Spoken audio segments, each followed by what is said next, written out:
Well, my time ran out. Why is my head crooked like this? So my time ran out, and then Jack came on. He does credit stacking. You guys want to hire somebody that's really good at getting you credit? Hire Jack McCall from Credit Stacking. That guy is an amazing human being, and going to be 100 millionaire on his way to becoming a billionaire. You guys could use him if you want to. You could also hire us. You can go to smartmoneyculture.tv/credit, hire us for $1,500, and then we'll take a percentage of what we'll get you. Okay, but we'll set up your whole account. We'll show you exactly how to do it step by step. We'll do the majority of the work for you. Okay, but typically we see the average person getting somewhere between 50,000 and 300,000 to start with. Typically that's in like 30 days or so, and then um, but it's not what you start with. It depends, because some people, and I'll give you an example. Some people, let's say you're a plumber and you want to scale your plumbing business, and then you realize, hey, I don't want to hire a bunch of people. I don't want to get trucks. I don't want to do the marketing and advertising. I don't want to do this. I just want to do my job as a plumber, my little one-man band with my one or two or three guys. I just want to keep it this way, and want to live out my life. I'm making a great living. Okay, then there you go. You're done. But some people want to scale, like me. We have 4 channels. Let's take a look at this. I'll show you.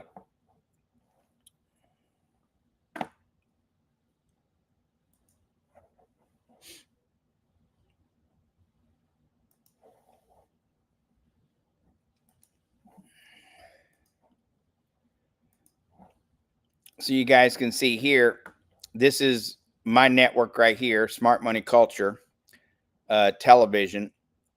And we broadcast into people's homes.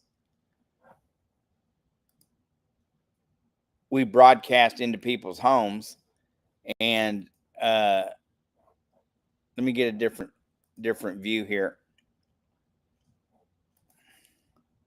So we broadcast our television network into homes. It's real TV. Those of you who are watching us on the internet, this is real television. So we broadcast. If you're sitting in Corpus Christi or Houston or College Station or Beaumont, Texas, as well as or Lake Charles, Louisiana, and now Tallahassee, Florida.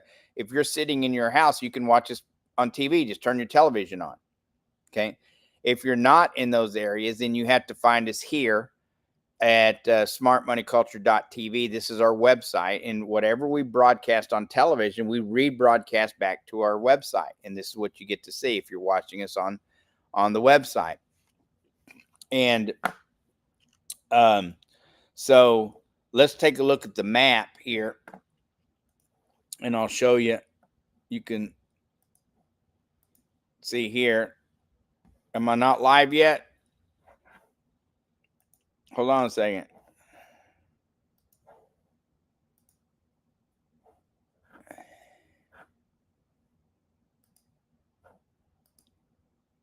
There we are. And we're back. And there you go. So some of you, I was talking to you. You didn't realize I was talking to you. This will come on in just a second. Let's give it a second to update here. But so this is our website here, and whatever we broadcast into homes, we rebroadcast onto our website, right?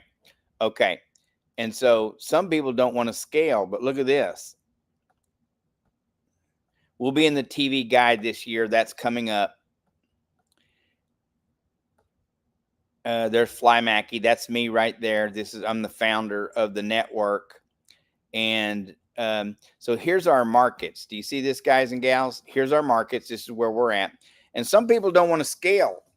Like, we're constantly growing, and whatever we make, we put back we grow the business, right? Tallahassee's on board. That's channel 29. It's coming up soon.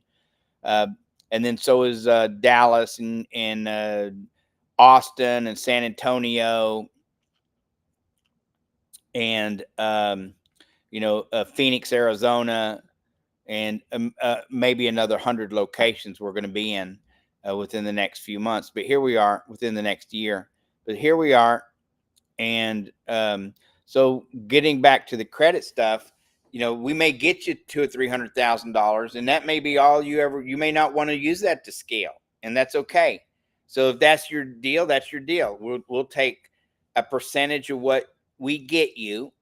We'll write it into the contracts, and when the money comes in, we'll debit your cards for you, and we'll take our fee.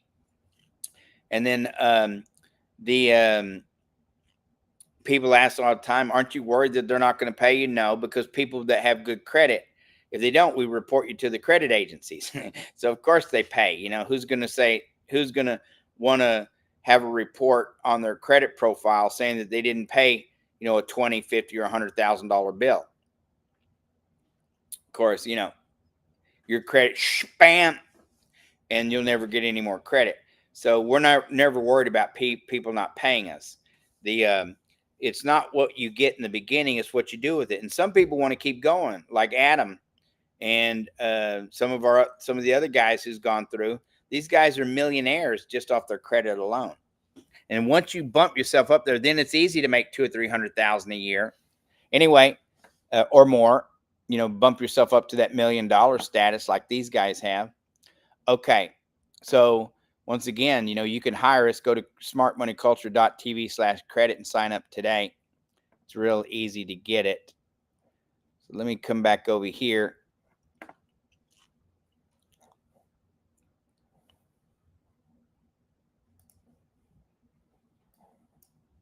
That's our network there. But we were talking about velocity banking, and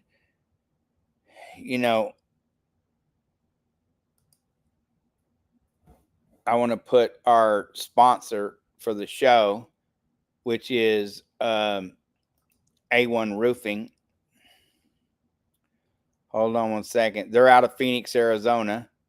And of course, we're in Texas and in Louisiana, and of course, Tallahassee, Florida. These guys are in Phoenix, Arizona. But you can hire them. They're going to be coming to your areas. You can reach out to them. A1 Solutions. They're out of Phoenix, Arizona, and they'd be glad to do, put you on the list to do work. Licensed, bonded, insured, highly recommended, highly sought after company. Okay. All right. Now let's go back over here, and I just wanted to go over our debt once again, because once you learn how to work these scenarios, and we just put it into simulators, and it's just like, this is not fantasy. It's really how you pay off the debt, and we could pay this off in a second if we wanted to, but we don't want to. They don't want to pay this off ever. They want us to be in debt forever. The politicians have a game plan, and we're not in it. You have to understand this. We keep saying, if Kamala Harris, she said the signature of my administration is to rebuild the middle class. Well, they could have done that. They could have given the tax breaks already, but they didn't.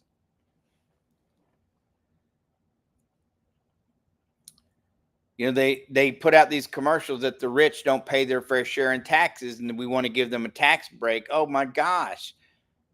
Do you know, this is facts, and facts don't care about your feelings. 40% of America, 44%, it's a little higher than that now, don't pay taxes at all into the government. Now, you pay taxes on everything we buy. We're taxed to death, but you don't pay taxes. So why do you get to say so in how the money's spent? You shouldn't, because you don't pay.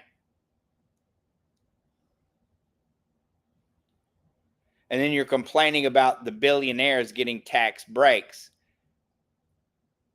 Most of you don't know this because you're too stupid to study. Not saying you're stupid, but if you believe the rhetoric you hear on TV, then you're stupid, especially if you're an adult. because it's the same thing every year, whether it's Republican or Democrat or independent. They're all liars. It's a game. And if they wanted to clear this up, they could. In one presidency, one 2-year term presidency, they could clear up this entire debt if they wanted to, using velocity banking and the infinite banking concept, which is the way banking was done for thousands of years, from what we can tell. I'm old enough at 62 to know that velocity banking used to be the way banking worked.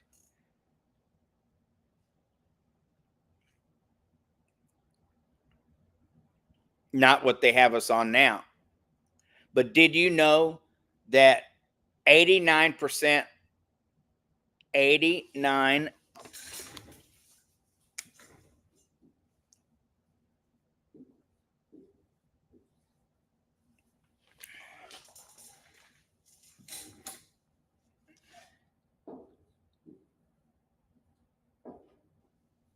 huh?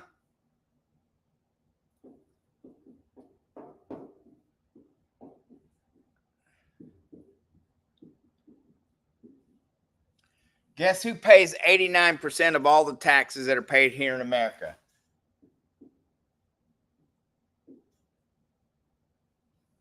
The top 1%. All the people that you're whining, moaning, bitching, and complaining about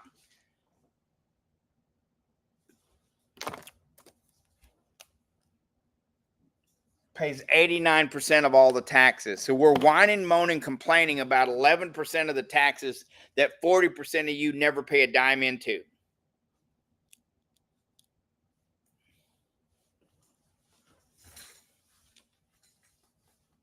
Why is it that we're yelling and screaming and complaining about taxes and you're not even paying into the system? You don't have a right. You're not paying into it. You don't have a right to say a word if you're not paying into it. If you're not being part of the system, you don't have a right to say anything about the system.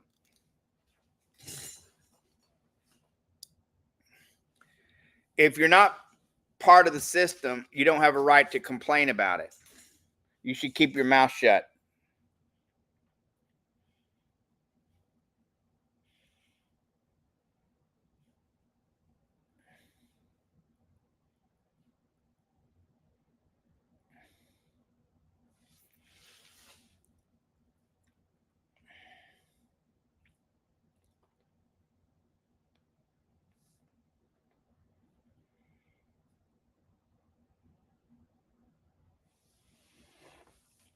%89 of all the taxes that are paid by the top 1% of America.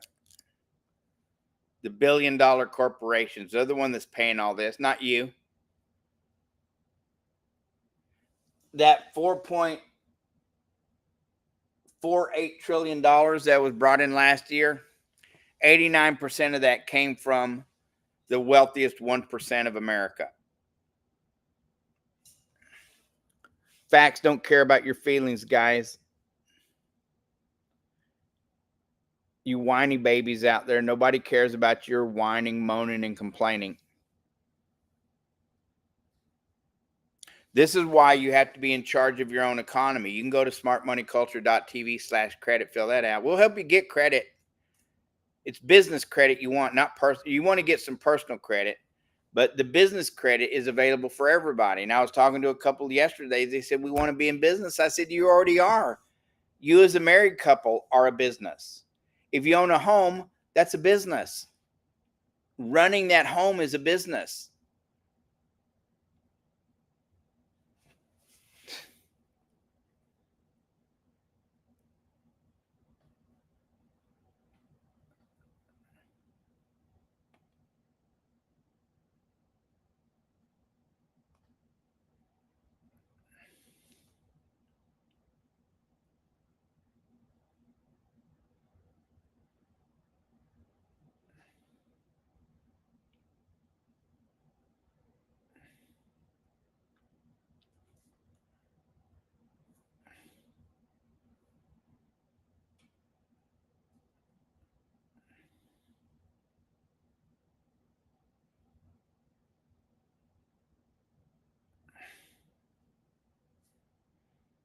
My dog's over here sleeping. Those of you who know me really well know that I've always brought Capone to the office with me. He's with me tonight.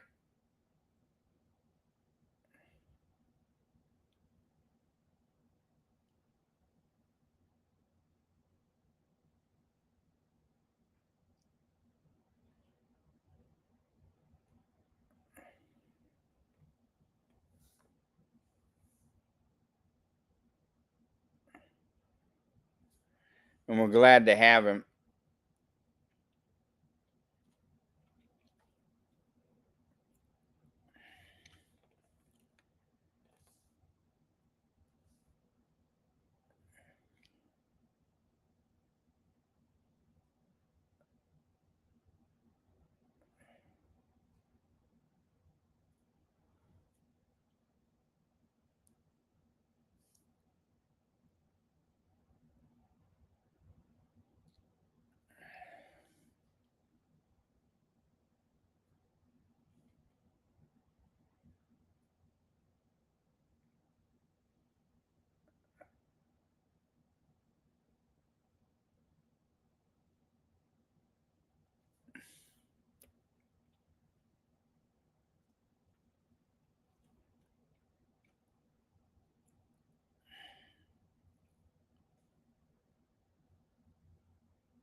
Interesting.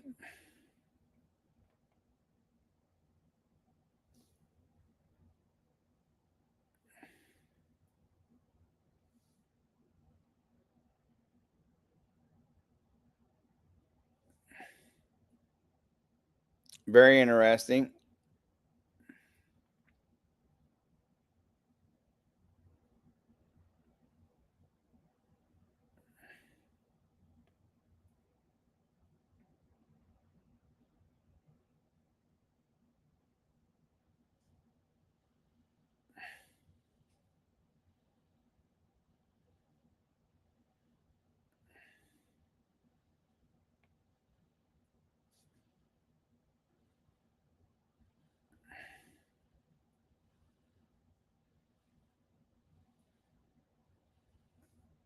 Very interesting stuff.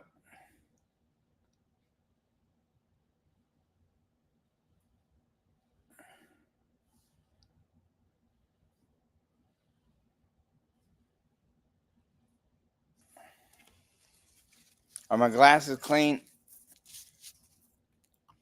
So, you know,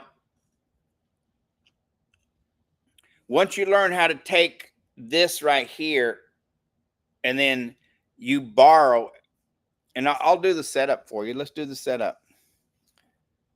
I want to use,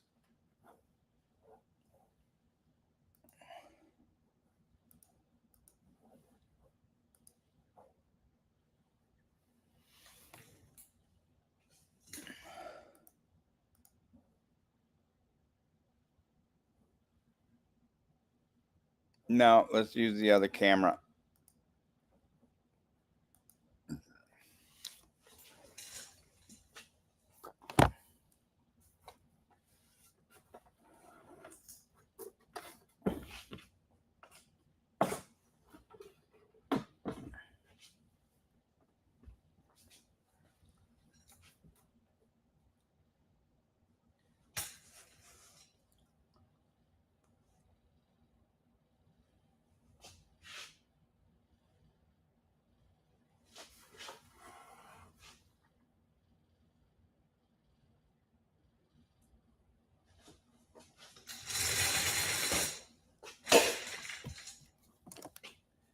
I'll do the whole setup for you.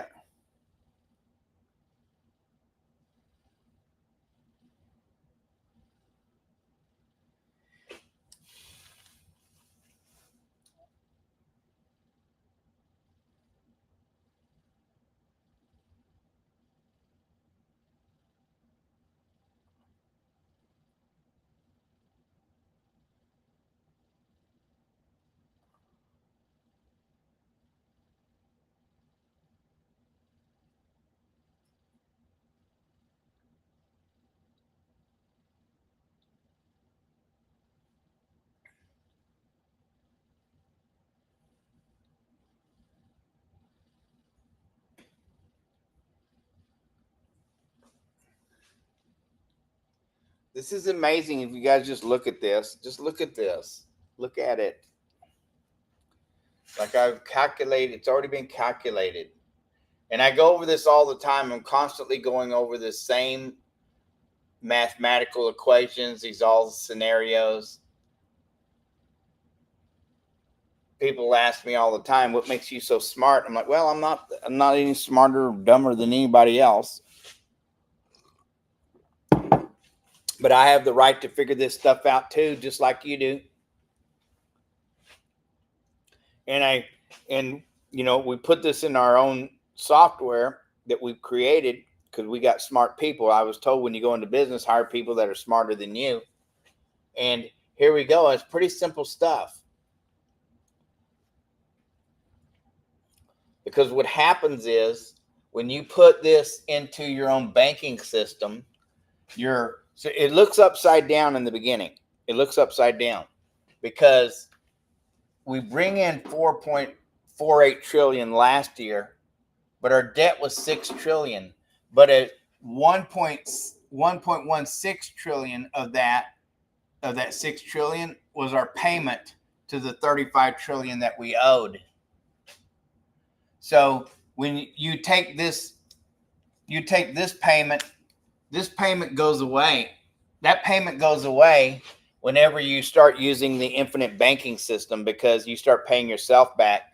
And when you put the larger amount in, then it satisfies that minimum payment a year on that. So this goes away, which reduces that 6.1 trillion to 5.6 trillion. Did I get that right? You take this 4.48, you add that 1.6 into it, so you get to keep that revenue. You basically get to keep this because this is part of the spending right here. It's part of that right there. So not to complicate things, okay?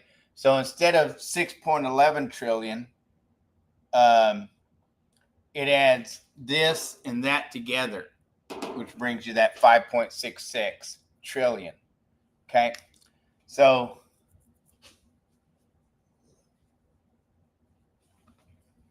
when you have,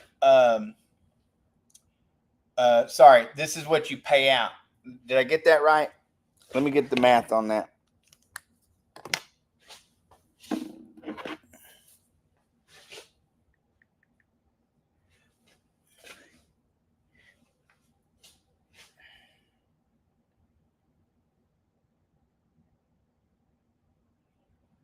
Fuck, he's dumber.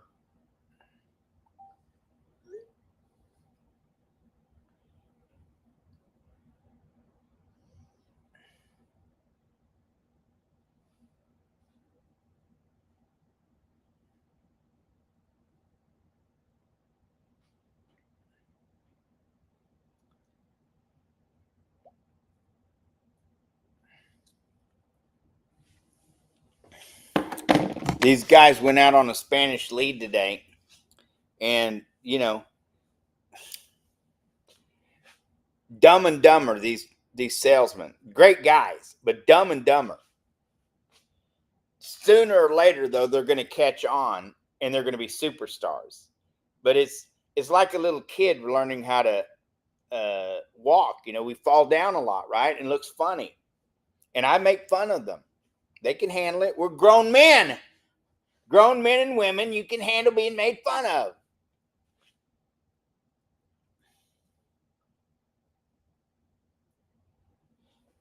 When you hire somebody like me, I'm like a 70-80% closer. You're supposed to be. All right, so let's do the math on this stuff right here.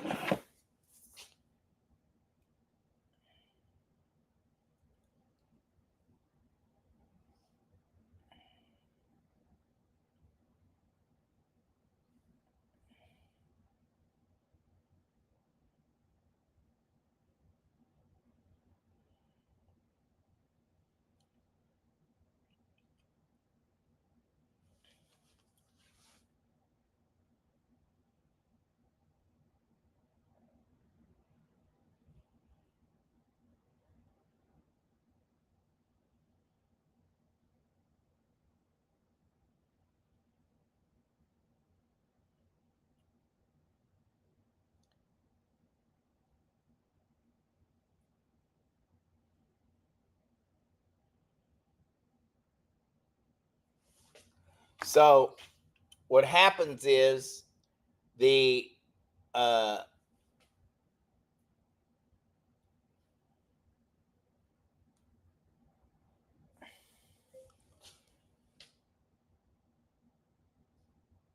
$6,110,000,000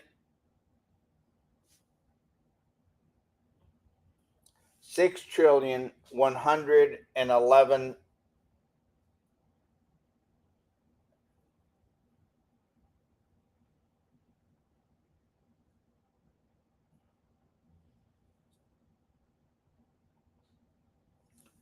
$6.11 trillion minus 1,165,500,000,000 equals.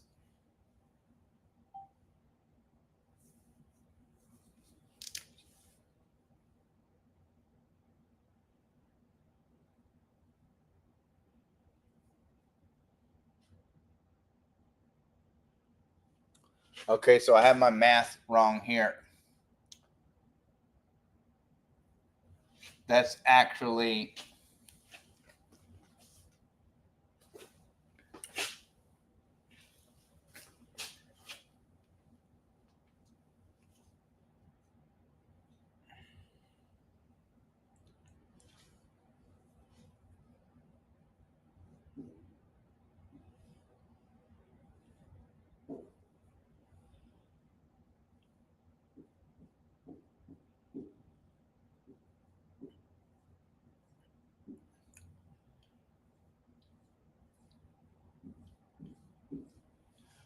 okay.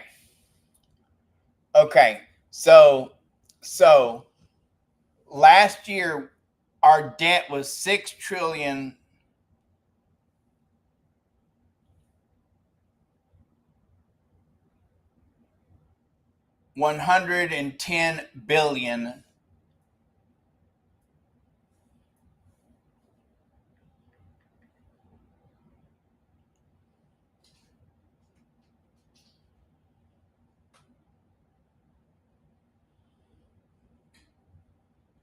Give me the full numbers for 6.11 trillion.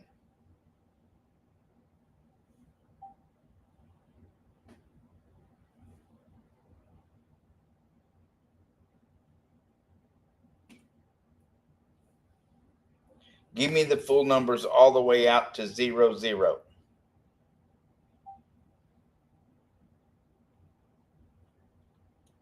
So it's $6,110,000,000,000. Okay. And you minus 1,165,500,000,000, it gives you 4,944,500,000,000. Okay. Now we brought in $4,448,000,000,000, $4,480,000,000,000, and you subtract 4.9445 trillion. That's a T. That's a T. So this is what we brought in, and this is what we subtract. So we're about 400. We're about $500 billion here, or billion. That's billion. We're about a little less than $500 billion here difference. Okay.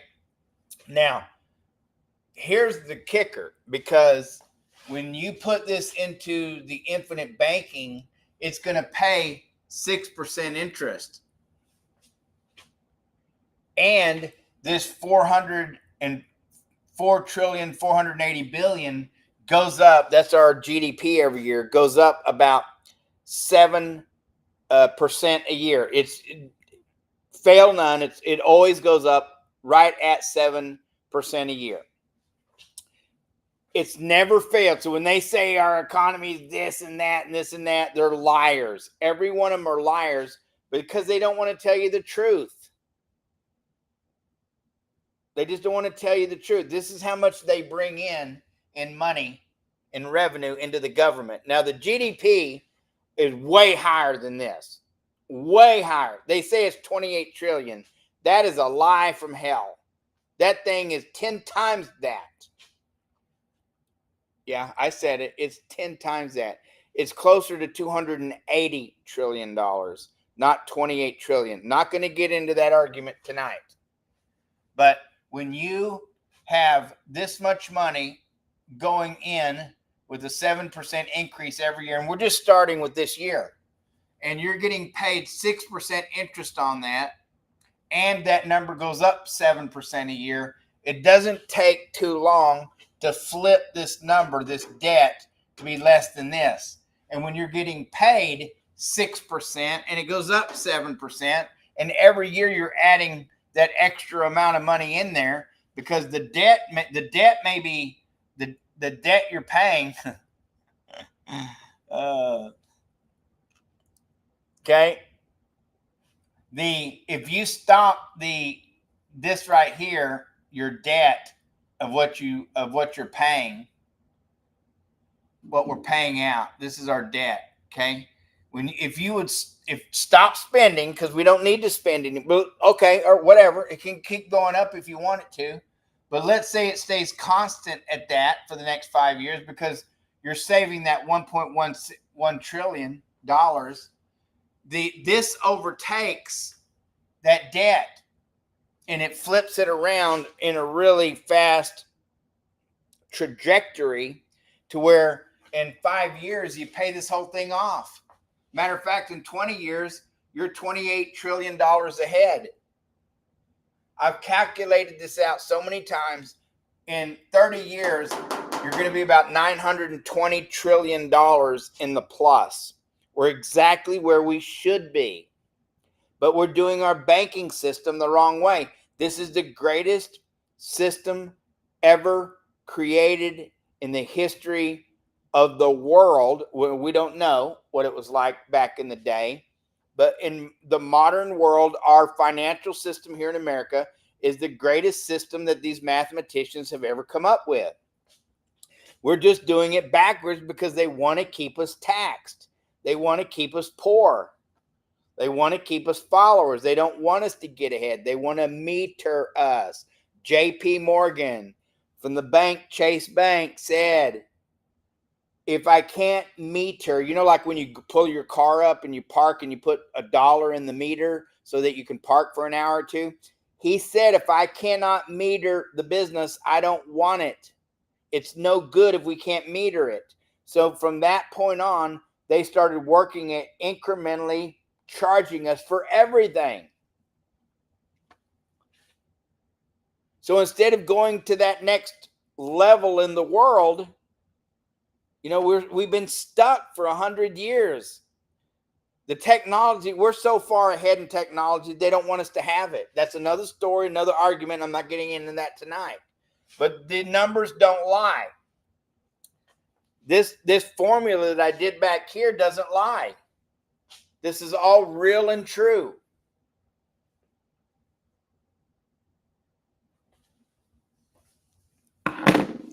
And I'm a big fan of Trump, but either he's too stupid or the people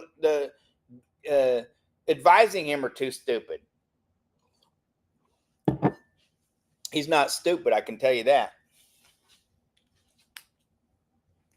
But why wouldn't they want to implement something like this when they own the money? The Federal Reserve is a private business. It's not a federal government. It's not a government agency. It's run by Congress. Congress tells it what to do. That's why Congress is so powerful. That's why they all become millionaires. That's why it's hard to get them out once they get in. But all they have to do is follow this scenario here. The increase every year in 7%, and that what they get paid on it, that compounding interest.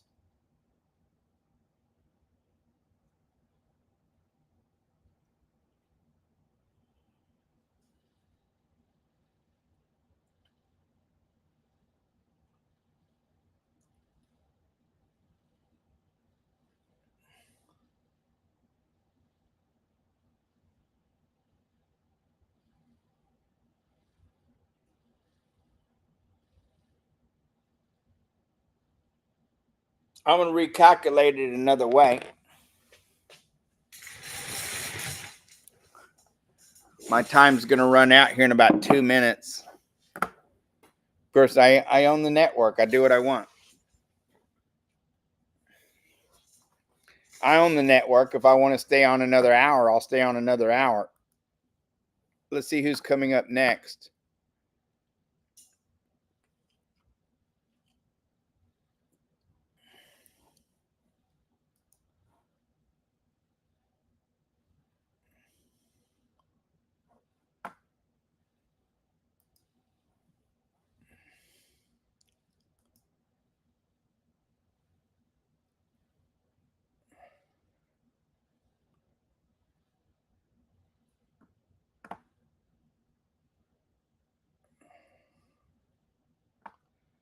Well, they have me live for another 30 minutes. I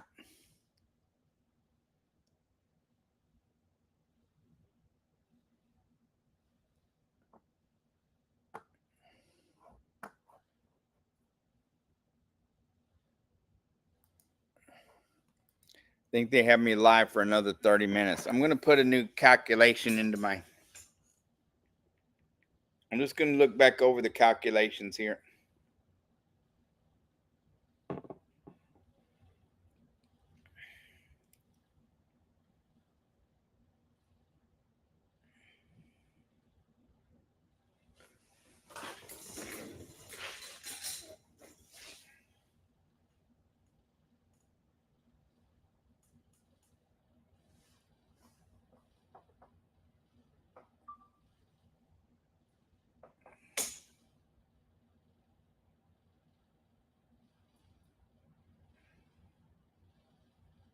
We were meant to be this smart.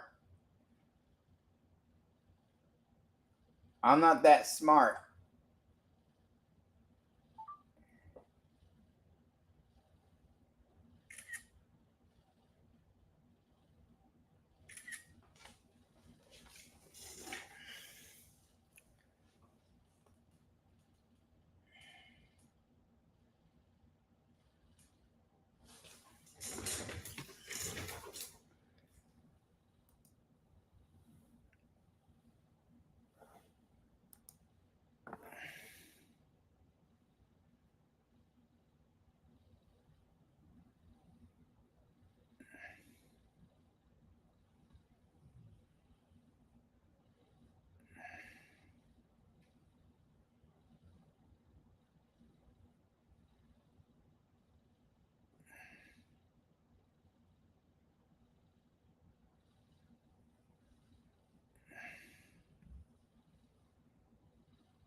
This is going to be a fun deal to watch.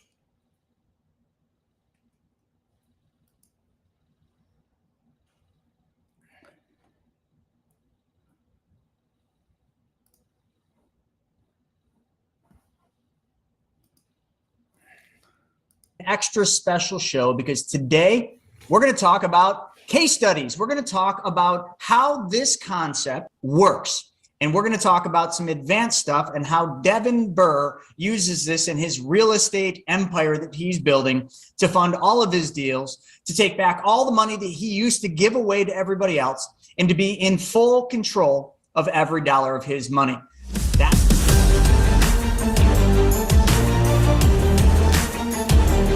Guys, pretty amazing. Spread. My business is paying me back with interest only, and I charge my business 15%.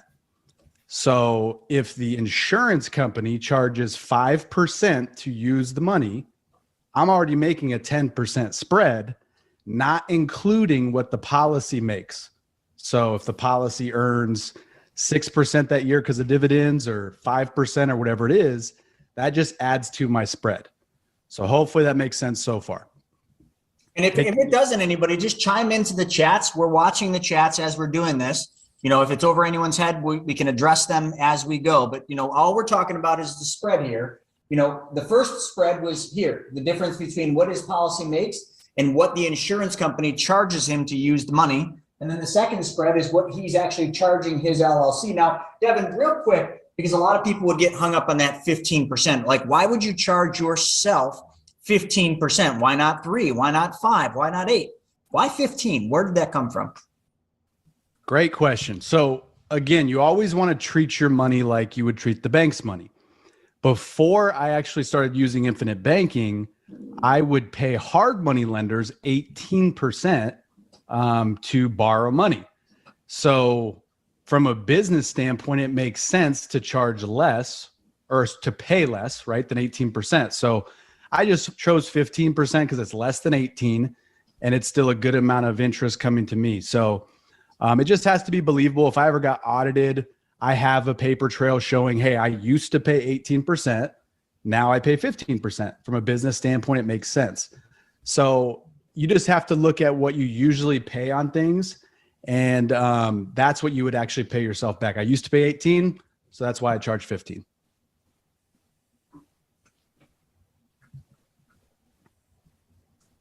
So hopefully that makes sense to everyone so far. So the spread, again, we have the policy spread. It's about 1%. I lend it to my business from my personal bank account. So I just write a check, a personal check to my business. In the memo line, I just write working capital for real estate deals, loan for working capital, something along those lines. Again, just to give a paper trail in case I ever get audited, everything is by the book. So that check goes into my business bank account. From there, that's when I start using it for my deals. So what my business does is just monthly, I have a 15% payment going back to my policy. So if, let's say, I lend $100,000, 15% of that is $15,000 a year. So that'd be what? $1,250 a month that would be going back to my policy. And the beautiful thing about that is that $1,250, as soon as it goes back into my policy, I can reuse it. What I do is I let it kind of build up and then I lend it to the business again. So essentially, I'm actually lending the same dollars over and over and over again. As I do that, I didn't even mention this, the 15% that I'm paying my business, or I'm sorry, that my business is paying back to me, that's a tax write-off. So I have 15% less that I can pay on my taxes. As it goes back into the policy and builds up and I lend it to myself again, I'm creating a bigger tax write-off. So I just have less taxable income. I have more money going back into my policy because I'm just recycling it all the way back through. Now, what I do as far as when the money hits the bank account, I go buy real estate, right? So if, let's say I have a deal that requires X amount of dollars, I don't like to spend my own money, even if it's money from the policy, because the money from the policy is not actually my money. It's the insurance company's money. I don't like even using that. So what I do is I bring in private money lenders. So prime example, Colleen Brown, one of my lenders on a deal that I have. So I borrow money from her to do the actual renovation, the buying furniture. I do Airbnbs, so to buy the furniture and furnish the property. And then I use the money from the policy to actually pay the private money interest payments. So everything that I'm actually paying to my private lenders is money that came from my policy. So I'm basically just leveraging other people's money, the insurance company, private money lenders, hard money lenders if I need to. And I just do it over and over again, recycle it back through. Now, once the project is actually done, so once I've renovated the property and I've increased its value, what I do is my LLC owns it. My LLC owns the property. What I do is I sell it to my wife. So my wife is actually the end buyer. The reason I do it that way is because if you do like a cash out refinance, so the part where the property is done, if I was to cash out and try to pay off private money, hard money, it's going to be kind of a crapshoot when it comes to the appraisal. The appraisal could come in like anywhere really. And then you have seasoning guidelines that you have to have and all that stuff. I know this because I used to do mortgages for 15 years. So to get around those things, I sell it to my wife, and with an appraisal on a purchase, it generally mirrors the actual purchase price because value is dictated on how much someone's willing to pay. So if I'm essentially the end buyer, my wife, we can dictate that end price so we can get all of the money back, private money lenders' money, hard money lenders' money, everything. So we have nothing in the deal. And then I just rinse and repeat. I do it over and over again. The money just flows through the policy every single time. So that way I can just get all the benefits, the tax-free growth, more money going into the policy. And yeah, it's a beautiful thing. So hopefully you guys have questions. I'd love to answer them.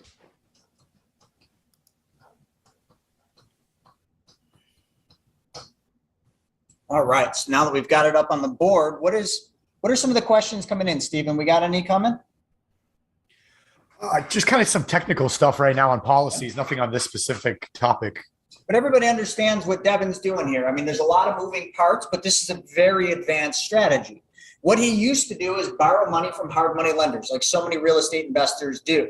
He would basically borrow at a rate of 18. So a lot of times what that is that's the fixed rate plus points. Any of you that have borrowed from hard money lenders, you'll know that the lowest you're ever going to get away with is probably 8 to 9% plus 3 points in a lot of cases. So he was paying 18%. So it made more sense for him to take the money that he made, which obviously, some of you are like, well, where did that money come from? This is a question we always get, Devin, is they're always saying, well, where'd all the money come from that you put into the policy? Well, Devin saves. Almost all real estate investors have cash that they keep in the account, in their corporate accounts. And that cash then is used to fund his policy. Instead of leaving the cash in somebody else's bank, he just puts it in his own bank, which is the policy right here.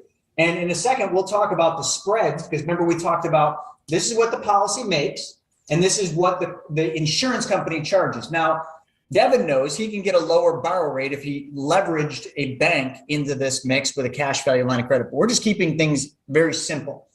6 minus 5 would be a 1% spread. And he makes the second spread here when he loans the money to his LLC, because the LLC is going to buy the real estate, loans at it 15, which is better than 18 that he was paying to a hard money lender. So if he gets audited, and I'm sure he consulted with his CPA, so any of you that are looking at doing this, make sure you consult with your CPA to make sure all these numbers work for your situation. We can't give tax advice, legal advice, or investment advice. So check with your CPA. There, now I got the disclosures out. Here he's charging 15, which by all intents and purposes is lower than what he was paying. So that's justifiable. Lends that money to his LLC. His LLC then writes monthly checks for $1,250. Now, Devin, correct me if I'm wrong here. I'm kind of talking this through so everybody hears it, just a second time. This $1,250 a month, you're using some of that money to pay the hard money lenders that are lending on the rehab portion, correct? Are you worried that using your home address for business puts your privacy at risk? At iPostal One? Say that again. I'm sorry. So this 15% that your LLC is putting back into this bank, I know you're continuously moving that back through at a rate of 15%, but are you using some of this money to support, if you need, because let's say you had $100,000. Now I know for a fact you ain't buying any Airbnbs in Arizona for $100,000. It's just not happening today. So right. You might need, 200 or 300, but you might only have 100 in your policy. So you're lending $100,000, but then you're borrowing the difference to finish the property. Is that what you were saying? Correct. Okay. Is this $1,250 supporting any of the hard money interest that you're paying? Yes. Yeah. So all of the money that I take out from the policy is just paying for interest to hard money lenders and private money lenders. Okay, perfect. So the full 100 is just paying for interest. Yeah. So I'm not using that to buy any properties because you can't buy a 1-bedroom studio in Phoenix for $100,000. If you come to Buffalo, you can get a couple of those here. So anyway, all right, so just so everybody's clear, a lot of people are like, well, if $100,000 isn't enough to buy the house, how are you doing this? A lot of people they get in their head thinking that it's always about the resources. Folks, it's not about your actual resources. It's about how resourceful you can be. Devin is being incredibly resourceful, using his bank's money, 100 grand, to then be resourceful and go out and seek additional funds from private investors. But his bank in the activity here is helping pay for those. So he has no money out of pocket outside of the original 100 grand that was sitting in his bank account. He changed where that money went. That money went into his policy where it's earning a much better uninterrupted compound interest, and he's moving that money back out. Now, the magic, I think, is right here and how he's moving this money continuously. Law number 2 of wealth is always make your money work for you. His money is never, ever, ever not working for him until the day he gets so sick of real estate and just says, I'm done, I'm done. And that will be the day that his money needs to find somewhere else to go to work. But Devin has found a way to continuously move his money, make his money work for him with no interruptions. Literally, like this money just continually just goes around this circle and keeps, it's almost like printing money. I mean, if you ever look at how a bank operates, banks kind of just make money out of thin air. It's an arbitrage. It's a spread. That's all we're talking about. His money's always earning 2 spreads. It's making a spread 2 different times before he even gets into the real estate. Then the real estate part is really neat because then what he's doing is he's controlling end to end. He's not only controlling his money and how his money operates and works for him, he's controlling the assets that his money's buying, being this real estate. It's owned by his LLC, and then he just sells it to his wife. Now, you guys don't have to do that. It makes a ton of sense. I mean, being in the mortgage industry, like this makes a lot of sense for them to do that. But for you, you might either just sell the property instead of keep it. You might cash it out and refi it like he did. But when he cashed it out down here, there was probably additional money that was made because he forced appreciation into the property through renovating it. And then I believe, Devin, this one you rented to your mom, didn't you? One of them, yeah. I rented to my mom. You've done numerous ones, but so he's renting this out. So he's got rental income. Plus, if the cash out refi was more than what he needed to pay off private investors and his policy, then basically he just takes that money and he just moves it right back over here. And then he finds a way to move it back out. I mean, think about that. It's end to end. You know, when you look at Steve Jobs, not to go tech on you, but we started with tech. We're going to finish with tech here. Steve Jobs set out to control his technology end to end. No interruptions in between, no other parts in there. He wanted control. Devin, in this case study, is all about as soon as they sign to end control. There's not one thing in this process that he's not in control. He's in control of everything. Contract. And all of you need to really look at your scenario and say, are you in full control of every piece of your money flow? The answer is almost always no. I mean, very, very few people are in control. I'm going to turn this over back to you, Devin. You want to get a little bit into the numbers? You hit it on the head. The biggest thing that I focus on is control. I think if you don't have control, you have heightened risk. Think about a car. If the brakes go out, your risk of stopping or your ability to stop, you don't have it. So your risk of crashing goes up. Same kind of thing with real estate. If you don't have control, your risk of losing money goes up. So I just try to have control of every single aspect of a transaction so that my risk is very, very, very low. And the coolest thing I think about it is the only money I actually have in this deal and any deal is the 5% I pay to the insurance company. So on something like this, if it's $100,000 and I'm paying 5%, that's $5,000 in a year. This is why if it takes me 6 months, I've only got $2,500 in a deal technically. And let's say if I was to flip that property and a waste of time, make $50,000, that cash on cash return is ridiculous. So it's a cool thing when you really understand these policies and how to use them. You can make just ridiculous returns. I see there's actually a lot of questions in the chat. Yeah, there's a bunch coming in now. Cool. Well, let's address some of them because before we get through this concept and go to the next part of it, which a lot of what we're going to really drive home today. So first, we've got the concept. We got to make sure you all understand this first. After the concept, we're going to get down in the weeds a little bit, and we're going to talk about the one thing everybody wants to talk about because nobody can get their head out of just the whole life policy. Well, the whole life. Let's go back to the whole life. The whole life. People, when we talk to them, and I'm just going to kind of nail this one on the head. Devin and Steven, you guys can comment. Maureen, too. You know, you probably deal with this. Everybody is familiar with a whole life. So everybody just wants to talk about the whole life, the whole life, the whole life. The way we look at the whole life is nothing more than a machine. Literally, like it's like any other machine. Something goes into it and it spits something else out the other end. Okay. Your car, you put fuel in it and it turns it into energy so your car can go. All it does is moves your money. This stupid whole life that we always put so much emphasis on is nothing more than the most efficient conduit you can use to run money through. This is not the most important thing. If all of you get excited about the whole life and the 6% Devin's making here with dividend, and the 1% spread he makes, from dividend or from his earnings to what it costs to borrow the money, you're looking at this all wrong. Devin loves this because you can't even make 1% in a bank account that you're not in control of. So he has a better way to make money right in the beginning. And we're going to talk about the years after the first year, second, third, fourth. And that's going to blow your mind because the spread is not 1%. Everybody wants to be short focused and short thinking. This is the first year. By the third, fourth, fifth, sixth year, his spread is in the double digits, folks. No, welcome to uninterrupted compound interest. But again, this is just the first place. The real money he's making is all over here. None of which has anything to do with this whole life, except for the whole life allowed him to make money one more time without working harder, without working longer, and without having to take on any additional risk in what he does. Zero. If that doesn't resonate with you, then we missed something and we got to take a step back. So put a question in. This is just the first step. What we do with the money and what Devin did with the money is single-handedly the most important part, which is what is called the infinite banking concept. $50,000. The infinite banking concept, for all of you listening, is nothing more than the process Devin just explained to you. It is the process of what his money did. He took back the banking functions in his life. Exactly what he used to give up to a hard money lender and to traditional banks, he just took it back.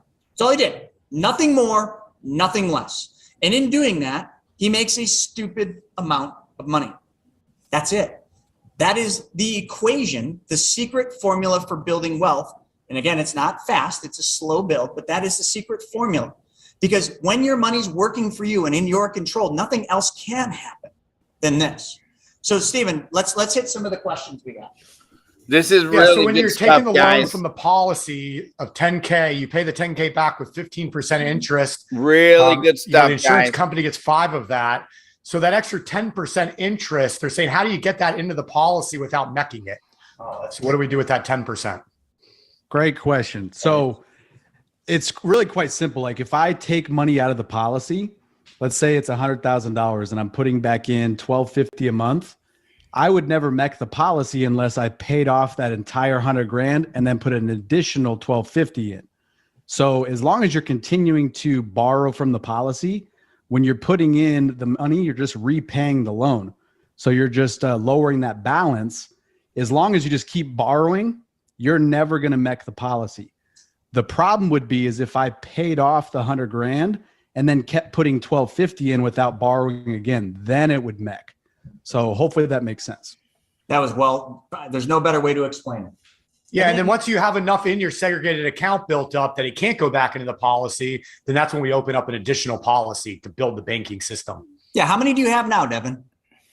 I just opened my 9th. You're already at 9, you son of a bitch.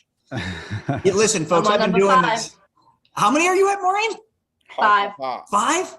I wouldn't waste my time. I'm going too slow here. I've got 9, but I've been at this for a while, folks. Devin hasn't been at this half the time that I am, and he's already at 9. I had no idea, you dirty devil, you. Anyway. A year and 9 months. Yeah, well, I've been doing this a lot longer, and I only have 9. All right, so, but anyway, like that answer to that question is how Devin said it, but the reason he has 9 is partly because this $10,000 from, what he's paying his segregated bank back to the $5,000, he's continuously just moving it. Remember here, I drew the arrows. Like his money's just moving from segregated account to LLC, segregated to LLC. But when he sells the house and he doesn't need this money to keep moving, then he's going to have a problem, which is going to mean he's going to need another conduit for more money. Because when we build the policies, his policy is built for $125,000. That's it. He can put no more money than 125. So as soon as he exceeds 125, his only thing he can do is the same thing that every bank in the world does: open a second branch, a third branch, a fourth branch. And each branch is a policy. That's all there is to it. What else we got, Stephen? And just to clarify, because I answered this a second ago, but just to make sure everyone got that, I can put in more than 125 as long as I'm taking loans. So I can't put 125, take no loans, and put more in. I can put 125 in, take loans, and then feed more into the policy, take more loans, feed more into the policy. As long as you're taking loans out, you can put an infinite amount of money into a policy. You just got to keep borrowing from it. So you just got to keep moving the money. Yeah, and I mean, like this is real estate. Imagine if you did this for cars. We got a client, Devin. I'm not sure if you know him, but he's super big into the car thing. He does Turos, and I never heard about it until this guy said it. I think he's on his third or fourth policy. Stephen, you may have even helped him with one of his policies. And all he does with his policy is what Devin does with houses: just replace the house with a car. He's just buying cars, and then he goes on Turo, and he's posting the car up on Turo. So his car is literally out there working for him every day, and his policy, his bank, paid for his car. So, I mean, how many different ways can, the 138 people that are on here think of to basically move money? Some people think of cars. Devin's doing real estate.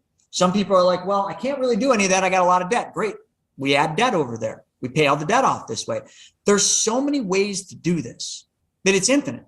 And that's why it's called the infinite banking concept. That's right, Cynthia. Rinse and repeat. That's all we're doing here. What else we got? Yeah. So when it comes to the interest you're collecting on your personal taxes, isn't the amount of interest basically a wash when you combine your LLC with your personal taxes? Let's see. Devin, you want to hit that? I mean, you're getting dinged on taxes on this. He's not avoiding the tax man on this one. Yeah, I mean, I leave that up to the CPA. Yeah. Yeah. So he's going to get hit a little bit on the spread here, where he's going to owe some taxes. And listen, for anyone that's trying to completely avoid paying taxes, we hear it all the time. You're not trying hard enough. Anybody that is wealthy or anybody that's moving money, we look at taxes in a different way. Like, we're happy to pay them, but we're going to try to eliminate as much of that tax burden through deductions over in the LLC side. But yeah, I mean, in a scenario like this, or like how I'm using it with private lending, I'm paying taxes on the interest that I'm taking back. He's kind of fortunate here because he's got 15% as a write-off, because that's a cost to his LLC. Mm-hmm. And then he's got a cost of, let's just say 5, but he's going to get dinged somewhere in this whole process. But the thing and that 5 is actually a write-off as well. So the money that's paid to the insurance company, I've run 2 I write that off as well. So just to put it in perspective, guys, like this last year, my taxable income with my LLC is laughable. It's like $8,200. And I think the LLC brought in like 5 million. So the amount of write-offs that I have is crazy. And a lot of it just comes from made 2 pitches, continuously loaning money to the LLC from the policy, and then putting it back into the policy, letting it build up and lending it again. So that's a huge tax hack. I'm going to have to pay some sort of taxes on it on my personal taxes, but I don't know. I leave it up to the CPA. It hurts my head to think about it sometimes. I'm going to pull up something else here, Devin, real quick. Stephen, as I'm looking for these documents, do you want to hit some more questions real quick? Yep. If I want to set up a business LLC specifically for private lending, are there any specific considerations to avoid any additional regulation scrutiny? I mean, I would just talk with, well, you don't need to have a LLC set up for private lending, but if you do want to set that up and make a business out of it, just, whoever your attorney is or whoever's setting up the LLC for you, just make sure it's done properly. Brent Carlson of Corporate Capital, I'd recommend to help you with that, which we can put their info if you want to, just let me know. Let's see. Michelle is asking, how do I get about setting up this type of policy? Do I need to go to a specific company or just state? Yeah, Michelle. So these are very specifically designed and engineered. That's what we do, all 4 of us, I guess.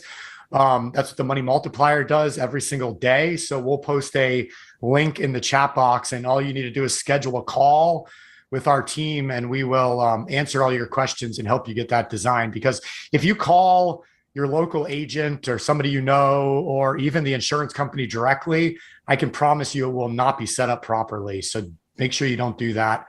That happens quite often to people, unfortunately. So make sure that you are talking guys with are a good. certified infinite banking practitioner. And if you want to work with us, I'll post the link. Unlock your home's full potential with Build by T. Any other questions? Yep. So does your wife buy the house with conventional financing? Yes. So my wife actually works for Quicken Loans. So we just do the loan through her company. So we use her W-2 income and just keep it all in house. So we do 30-year mortgages. Obviously with interest rates, the debt service is really low. So we're making a good spread on the cash flow. And we can get to, I know this question is going to come up because it always does. Under her personal name, we can have 10 properties. Once we get to 10, that's the limit. We have to bundle them into a portfolio loan, and then we can rinse and repeat and do 10 more. I always get that question, so I want to just nip it in the bud and answer it now. 10 is the limit. Once we get there, bundle it into a portfolio and then do 10 more. That's excellent. When you sell to your wife, how is it that done on a tax side? Are you filing taxes as joint? I believe we do file married joint. What I do on the deal itself is I bake into there my tax liability. So if, let's say, we got to pay back hard money, private money, and all that stuff, I also look at how much am I going to get taxed on selling it to my wife, because it will be short-term capital gains.